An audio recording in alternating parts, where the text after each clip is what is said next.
Shri Om Birla is declared elected. I invite Shri Om Birla to occupy the chair.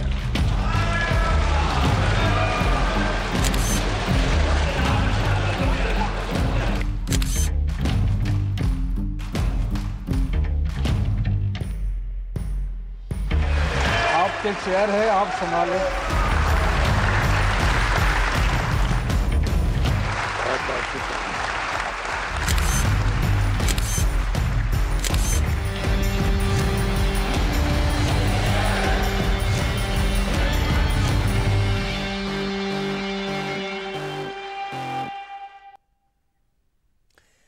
क्या 18वीं लोकसभा में आज जो हुआ, जो तस्वीर दिखाई दी है, उसे आने वाले 5 वर्षों का ट्रेलर कहा जा सकता है। नमस्कार, मैं हूं अनंत भट्ट। आप देख रहे हैं हमारी खास पेशकश। सियासत बड़ी अजीब चीज है। कई बार जो दिखता है वो होता नहीं है, और जो होता है वो दिखता नहीं है। सियासत में संकेतों की भाषा का भी खूब इस्तेमाल होता है, लेकिन कई बार संकेतों के संदेश एकदम उलट हो जाते हैं। 18वीं लोकसभा में आज जो तस्वीरें सामने आई वो खुद में बहुत कुछ समेटे हैं, और सवाल यह है, क्या संसद में वैसे ही दृश्य दिखाई देंगे जैसे पिछली लोकसभा में दिखाई दिए थे, या फिर इस बार तस्वीर अलग होगी? ये रिपोर्ट देखिए। प्रधानमंत्री जी फ्रांस गए और जादू से हवाई जहाज का दाम 1600 करोड़ रुपए प्रति हवाई जहाज हो गया। मैं कल्पना नहीं कर सकता हूं कि सत्य को इस प्रकार से कुचला जा सकता है, सत्य को इस प्रकार से रौंदा जाता है, और बार बार चीख करके देश को गुमराह करने का काम। क्या ऐसी बचकाना हरकत हम करते रहेंगे? क्या कोई जिम्मेवारी है? इतने तेजस्वी लोग हैं हमारे पास, कितने शानदार विचार रखते हैं जी, और कुछ लोग मनोरंजन भी करवाते हैं। मोदी जी खड़े होते हैं, कहते हैं बेकार योजना है, ऐसी योजना मैंने कभी नहीं देखी। पहले नरेगा और फिर कुछ एक नया ज्ञान हुआ तो फिर वो मनरेगा। अरुण जेटली जी मेरे पास आते हैं, कहते हैं मनरेगा से अच्छा स्कीम नहीं था। मैंने उनसे कहा, भैया आप अपने बॉस को क्यों नहीं कहते? तुम कहते हो गरीबी हटाओगे, लेकिन तुम्हें मालूम नहीं हम कौन है। अरे हमने गरीबी की जड़ें इतनी जमा दी हैं, इतनी जमा दी हैं। मोदी तुम उखड़ जाओगे, लेकिन इसे उखाड़ नहीं पाओगे। 17वीं लोकसभा में जो हुआ, क्या वो 18वीं लोकसभा में नहीं दिखेगा, या अब की बार फिर से वही दिखाई और सुनाई देगा जो सदन में पहले भी देखा और सुना गया है? क्या आज की तस्वीरों से कोई संकेत मिल रहा है?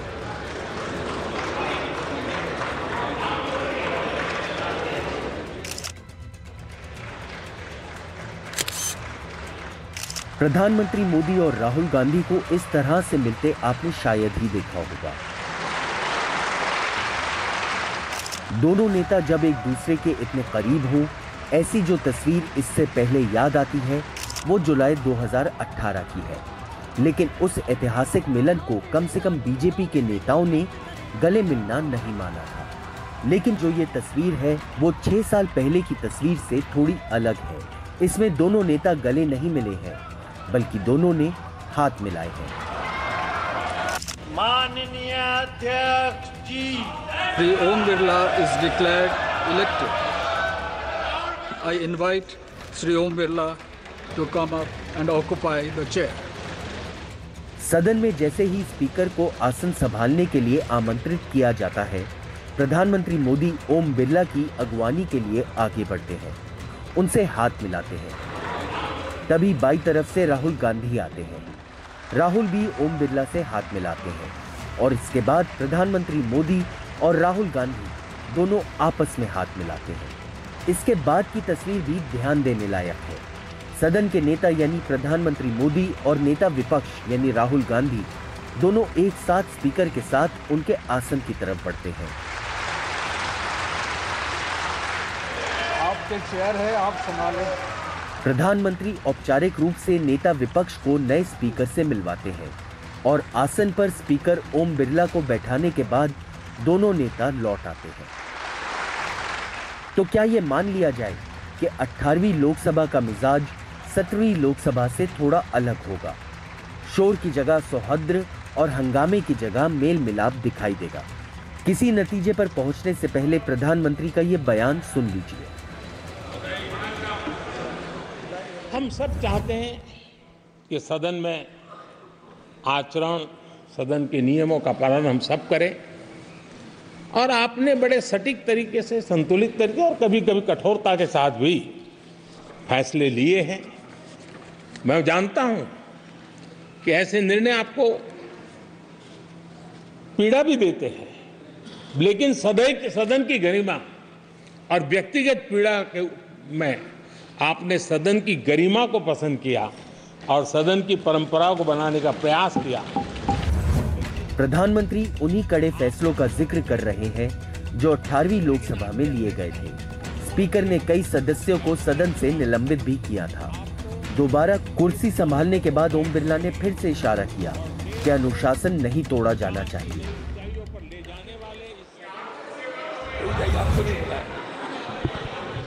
माननीय सदस्यगण, जब स्पीकर सीट से खड़ा हो जाता है तो मैं माननीय सदस्यों को अवगत कराना चाहता हूं वह बैठ जाया करें। ये मैं पहली बार कह रहा हूं, मुझे 5 साल कहने का अवसर नहीं मिलना चाहिए।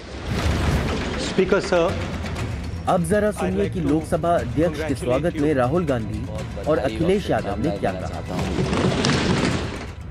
The question is not how efficiently the House is run. The question is how much of India's voice is being allowed to be heard in this House. So the idea, Speaker sir, the idea that you can run the House efficiently by silencing the voice of the opposition is a non-democratic idea. हम सबकी आपसे अपेक्षा है कि किसी भी जनप्रतिनिधि की आवाज़ दबाई न जाए और ना ही निष्कासन जैसी कार्रवाई दोबारा सदन की गरिमा को ठेस पहुंचाएं। आपका अंकुश विपक्ष पे तो रहता ही है, लेकिन आपका अंकुश सत्ता पक्ष पे भी रहे।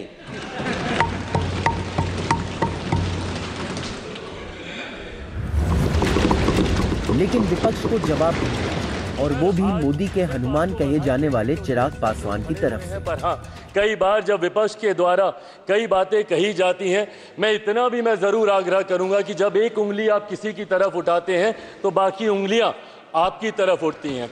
जब आप सत्ता पक्ष से किसी एक आचरण की उम्मीद रखते हैं तो वही उम्मीद हम लोग भी आपके राज्य में उसी आचरण की उम्मीद रखते हैं। आगे आपको दिखाएंगे नेता विपक्ष की भूमिका में कौन सी चुनौतियां होंगी राहुल गांधी के सामने। इंडिया गठबंधन ने चुनाव प्रचार के दौरान संविधान की खूब दुहाई दी। जब सांसदों का शपथ ग्रहण हुआ तो राहुल गांधी समेत तमाम विपक्षियों ने संविधान की प्रति हाथ में लेकर शपथ ली। लेकिन आज सदन में विपक्ष तब हक्का बक्का रह गया जब स्पीकर ने इमरजेंसी के खिलाफ प्रस्ताव की घोषणा की। इससे पहले सत्र के पहले ही दिन प्रधानमंत्री मोदी भी विपक्ष को इमरजेंसी की याद दिला चुके थे। इमरजेंसी का कालखंड दरअसल कांग्रेस की दुखती रग है और उसकी याद दिलाकर कांग्रेस के संविधान वाले नैरेटिव को ध्वस्त करने की कोशिश की गई। ये सदन 1975 में देश में आपातकाल इमरजेंसी लगाने के निर्णय की कड़े शब्दों में निंदा करता है। स्पीकर ने जैसे ही इमरजेंसी के खिलाफ प्रस्ताव की घोषणा की, सदन में हंगामा हो गया। जिन्होंने इमरजेंसी का पुनर्विरोध किया। चुनाव प्रचार के दौरान भी विपक्ष ने बार बार कहा कि मोदी सरकार दोबारा आई तो संविधान के लिए खतरा होगा। राहुल गांधी समेत दूसरे सांसदों ने हाथ में संविधान की प्रति लेकर शपथ ली।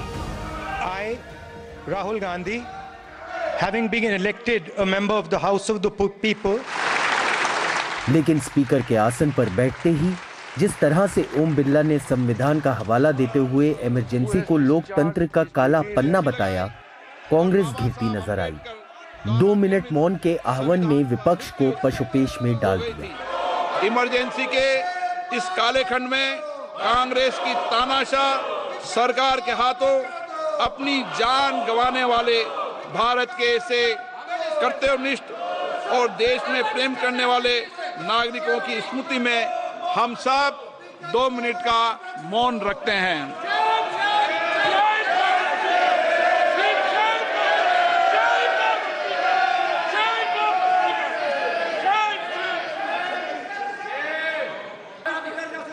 ओम शांति। 26 जून 1975 में भारत के संविधान को कुचलते हुए आपातकाल यानी कि इमरजेंसी लागू किया था श्रीमती इंदिरा गांधी जी के द्वारा। आज 50 साल पूर्व के बाद हम लोग ने एक संकल्प लिया, लोकसभा में माननीय स्पीकर साहब के माध्यम से जो प्रस्ताव लाया, हम लोग ने संकल्प लिया कि दोबारा भारत के संविधान को कुचलने का मौका नहीं देंगे और जो उस समय जो काले अध्याय है उसको भी स्मरण करते हुए हमने संकल्प लिया कि हम संरक्षण करेंगे संविधान का। Those in favor may say aye. Those against may say no. I think the ayes have it. इससे पहले जब स्पीकर का चुनाव हुआ तो नतीजों के लिए ध्वनि मत का इस्तेमाल हुआ, यानी वोटिंग की नौबत नहीं आई। लेकिन ये खबर भी आई कि टीएमसी के नेता मत विभाजन चाहते थे। The motion is adopted. Voice vote हुआ, उस वॉइस वोट के बाद हम डिवीजन मांग करते हो सकता है, पर हमने कल रात को ही तय कर लिया कि हम डिवीजन नहीं मांगेंगे, क्योंकि पहले दिन से एक आम सहमति बनाने का जो वातावरण है उसको प्रोत्साहित करना चाहते हैं। सहयोग की बात होती है, आम सहमति की बात होती है, शुरुआत है 18वीं लोकसभा की शुरुआत आज है, तो शुरुआत हम एक आम सहमति से बना के बाद आधार पर करें। तो क्या 18वीं लोकसभा में किसी बेहतरी की उम्मीद की जाए? हमारा प्रजातंत्र मजबूत होगा और देश का विपक्ष भी मजबूत होगा। ये निर्णय देश के प्रजातंत्र को मजबूत करने वाला निर्णय है, देश की लोकसभा संसद को मजबूत करने वाला निर्णय है और ये देश के विपक्ष को मजबूत करने वाला निर्णय है। इस निर्णय से हर देशवासी के बाद भली भांति देश के संसद में उठाने का काम। डेफिनेटली सदन के कार्यवाही में फर्क आएगा, सरकार के रवैया में फर्क आएगा। अब मोदी बार बार सदन छोड़कर भागेंगे नहीं, उनको बैठना पड़ेगा, क्योंकि राहुल गांधी बैठे रहेंगे। देखिए, शुभकामनाएं देती हूँ राहुल गांधी जी को और उनसे यही कहूँगी कि सबको साथ लेकर विपक्ष के जितने भी दल हैं, चाहे वो एक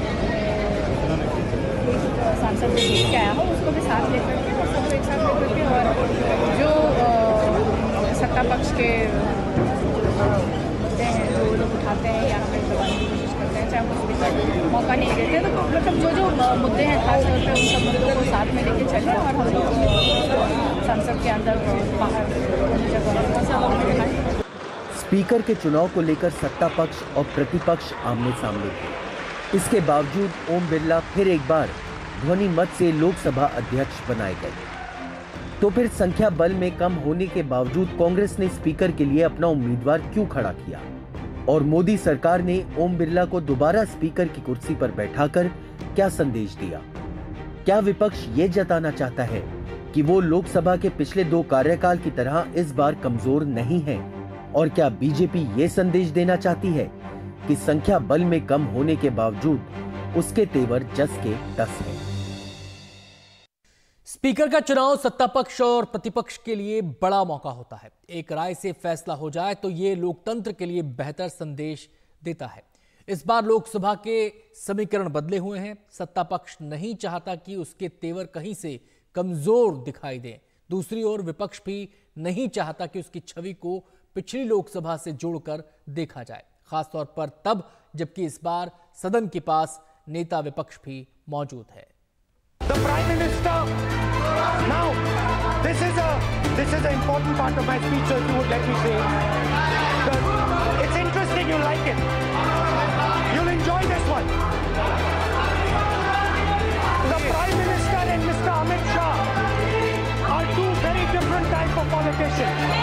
राहुल गांधी पहले भी विपक्षी खेमे की ओर से प्रमुख आवाज थे, लेकिन अब वो नेता विपक्ष है।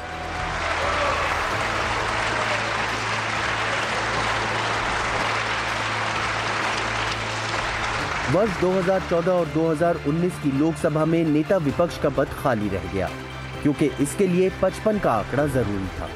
2014 के चुनाव में कांग्रेस सिर्फ 44 सीटों पर सिमट गई थी, जबकि 2019 के लोकसभा चुनाव में कांग्रेस को 52 सीटें मिली थी। 2024 के चुनाव में कांग्रेस के खाते में 99 सीट आई हैं, तो कांग्रेस को नेता विपक्ष की कुर्सी भी मिल गई है। I, Rahul Gandhi, having been elected a member of the House of the People, do solemnly affirm that I will bear true faith and allegiance to the Constitution of India as by law established, that I will uphold the sovereignty and integrity of India, and that I will faithfully discharge the duty upon which I am about to enter. Jai Hind, Jai Samvidhan. नेता विपक्ष के नाते राहुल गांधी अब उन समितियों के सदस्य होंगे जो ईडी और सीबीआई के डायरेक्टर का चुनाव करती है। इसके अलावा central vigilance commissioner, central information commissioner और मानवाधिकार आयोग का मुखिया चुनने वाली समितियों में भी राहुल सदस्य होंगे। यानी लोकसभा में अरसे बाद पीएम मोदी और राहुल गांधी जिस तरह साथ साथ दिखे, ये साथ आगे भी दिखने वाला है। जिन चयन समितियों में प्रधानमंत्री मोदी प्रमुख की हैसियत से मौजूद होंगे, उन्हीं समितियों में राहुल गांधी भी सदस्य होंगे। शुरुआत में ऐसी खबरें भी आई थी कि राहुल गांधी ने नेता प्रतिपक्ष बनने से इनकार कर दिया है, लेकिन ये गलत साबित हुआ।